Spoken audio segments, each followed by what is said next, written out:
À peine sorties de l'hiver, ces vignes se préparent discrètement pour une nouvelle vendange record.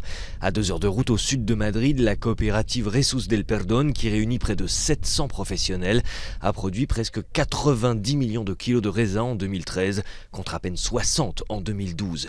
Plusieurs explications à ce résultat.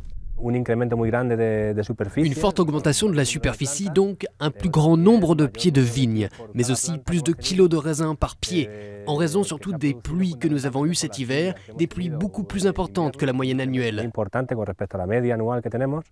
En 2013, avec 50 millions d'hectolitres, l'Espagne est passée au premier rang mondial des producteurs de vin, devant la France et l'Italie.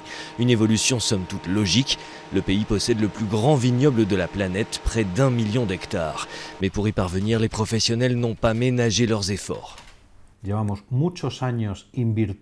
Depuis de nombreuses années, nous avons investi dans l'amélioration du vignoble, l'irrigation, plus de vignes sur treillis, le type de cépage, des changements très importants qui nous ont permis ces dernières années d'augmenter la productivité. Cette production, il faut maintenant arriver à l'écouler, d'autant que les Espagnols sont après les Norvégiens, les Européens qui consomment le moins de vin. Les viticulteurs n'ont donc pas le choix, ils doivent gagner des parts de marché à l'international.